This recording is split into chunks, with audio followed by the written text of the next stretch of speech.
नमस्कार, SBT news में आपका स्वागत है। पेश है 14 दिसंबर बुधवार दोपहर 3:15 बजे राजस्थान की 15 बड़ी खबरें। सबसे पहले एक नजर डालते हैं आज के हेडलाइंस पर। संसद के दोनों सदनों से विपक्ष का walkout. Rahul Gandhi go back लिखने वाले 3 युवक गिरफ्तार। युवा देश में बुजुर्ग नेता कर रहे हैं राज। लूणकरणसर में गौशाला में आग, 4000 क्विंटल पराली जली। आक्रोशित शिक्षक, गहलोत सरकार के खिलाफ करेंगे आंदोलन। और अब खबरें विस्तार से।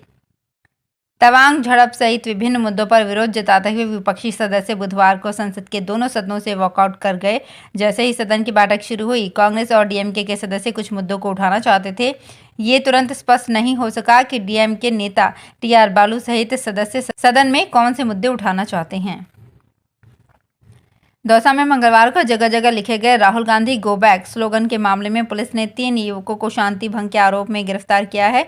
गिरफ्तार तीनों युवक भीम आर्मी के पदाधिकारी हैं। प्रशांत बैरवा भीम आर्मी के प्रदेश महासचिव हैं और वहीं नरेश मीरवाल और उमेद बैरवा भी भीम आर्मी के पदाधिकारी हैं। शहर में राहुल गांधी गो बैक लिखे गए स्लोगन में पश्चिमी राजस्थान से जुड़े कार्तिक भील, इंद्र मेघवाल, जितेंद्र मेघवाल और ओम प्रकाश रेगर को न्याय की गुहार लगाई गई है।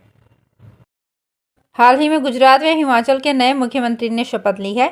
गुजरात के सीएम भूपेंद्र पटेल 60 साल के हैं, जबकि राज्य की औसत आयु 29 साल ही है। इसी तरह हिमाचल के सीएम सुखविंदर सिंह 58 साल के हैं और राज्य की औसत उम्र 28 ही है। ये तस्वीर सिर्फ 2 राज्यों की ही नहीं बल्कि हमारे 30 राज्यों के मुख्यमंत्रियों की औसत आयु 60 साल है, जबकि किसी भी राज्य की औसत आयु 35 से ऊपर नहीं है। 17वीं लोकसभा के सांसदों की औसत आयु भी 55 के करीब। बीकानेर के लूणकरणसर में एक गौशाला में रखे चारे में मंगलवार देर रात आग लग गई। आग इतनी भयानक थी कि 4000 क्विंटल पराली जलकर राख हो गई। गनीमत ये रही कि इस दौरान किसी तरह की जनहानि नहीं हुई। पशुओं को भी सुरक्षित स्थान पर पहुंचा दिया गया। जैतपुर गांव में स्थित इस गौशाला में आग बुझाने के लिए फायर ब्रिगेड की गाड़ी सूचना देने के 3 घंटे बाद आई। तब तक सब कुछ जल चुका था। आग लगने के कारणों का पता नहीं चल पाया है। राजस्थान में विधानसभा चुनाव में अब महज 1 साल का ही वक्त बचा है, लेकिन अशोक गहलोत सरकार की तरफ से शिक्षा विभाग के तृतीय श्रेणी टीचर्स के तबादले की मांग का समाधान अभी तक नहीं हो पाया है। इसको लेकर तृतीय श्रेणी शिक्षकों ने चुनाव से पहले सरकार के खिलाफ आंदोलन का बिगुल बजाने का ऐलान कर दिया है। राजस्थान के शिक्षा विभाग के तृतीय श्रेणी शिक्षक 25 दिसंबर से आंदोलन शुरू करने जा रहे हैं। वहीं सरकार शिक्षकों की मांगों को लेकर बीच का कोई रास्ता तलाश करने में जुटी है। पाली में कपड़े की फैक्ट्रियों से बड़ी मात्रा में कॉटन डस्ट निकलती है। इससे काफ़ी प्रदूषण होता है। केवीके के वैज्ञानिकों ने कॉटन डस्ट से खाद बनाने की प्रक्रिया का परीक्षण किया। ये सफल रहा। इसका खेत में उपयोग किया गया, जिसके अच्छे परिणाम सामने आए हैं। पहले इसे पानी से सड़ाते हैं और फिर गोबर और कृषि केंद्र से निकलने वाले कचरे को मिलाया जाता है। साथ ही केंचुओं की भी मदद ली जाती है। सब्जी की खेती और बागवानी करने वाले किसानों में इसकी अच्छी मांग है। कच्चे तेल की कीमत हाल ही में $71 प्रति बैरल के स्तर तक गिर गई थी। इसके बाद तेल कंपनियों को पेट्रोल और डीजल के दाम घटाने चाहिए थे, लेकिन ऐसा नहीं हुआ। पेट्रोलियम मंत्री हरदीप सिंह पुरी ने भी स्पष्ट किया है कि तेल कंपनियों को अभी भी कच्चे तेल के ऊपर मोटा पैसा खर्च करना पड़ रहा है। देश की सरकारी तेल कंपनियों को अब भी डीजल बचने पर लगभग 4 से 5 गुना नुकसान उठाना पड़ रहा है। हालांकि तेल कंपनियों ने लगातार 6ठे महीने पेट्रोल और डीजल के दाम में कोई बदलाव नहीं किया है। राजस्थान लोक सेवा आयोग अजमेर की आयोजित राजस्थान राज्य एवं अधीनस्थ सेवाएं संयुक्त प्रतियोगी परीक्षा 2021 की मुख्य परीक्षा के परिणाम विफल रहे अभ्यर्थी प्राप्तांकों की पुनर्गणना के लिए कल तक आवेदन कर सकते हैं। पूर्व में इसकी लास्ट डेट 11 दिसंबर थी, जिसे आयोग ने बढ़ा दिया है। अभ्यर्थियों के प्राप्तांक आयोग की वेबसाइट पर जारी किए गए हैं।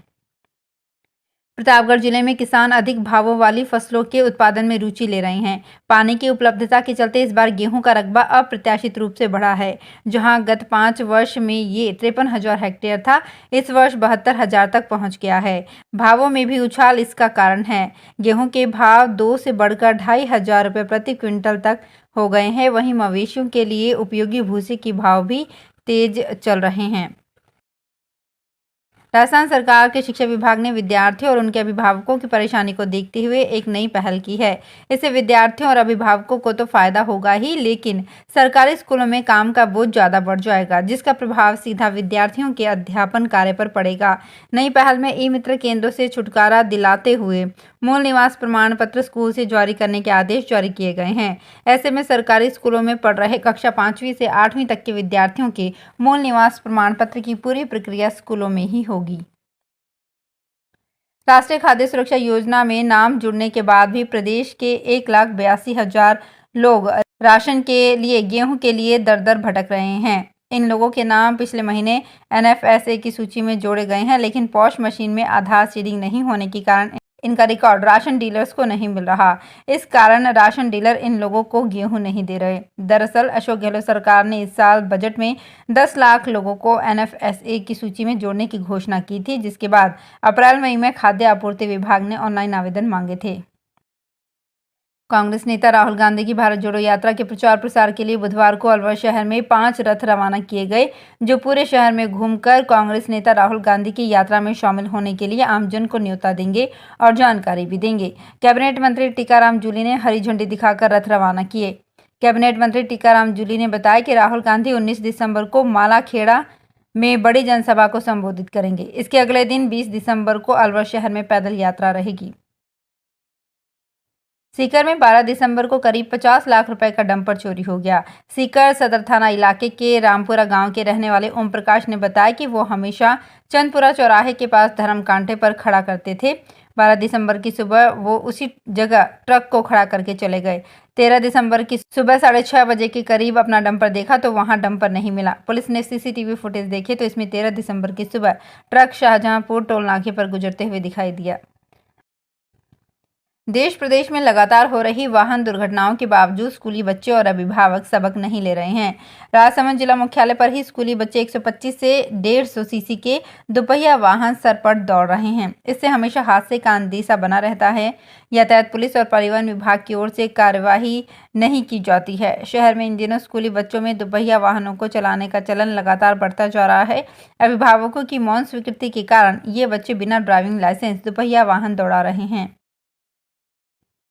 इस बार मकर संक्रांति 2 दिन मनाई जाएगी। मां कृष्ण सप्तमी पर 14 जनवरी को पतंगबाजी होगी, वहीं दूसरे दिन अष्टमी पर 15 जनवरी को मकर संक्रांति का पुण्यकाल रहेगा। ऐसे में इस बार मकर संक्रांति का उल्लास 2 दिन रहेगा। दरअसल सूर्य इस बार 14 जनवरी को रात 8:43 पर मकर राशि में प्रवेश करेंगे।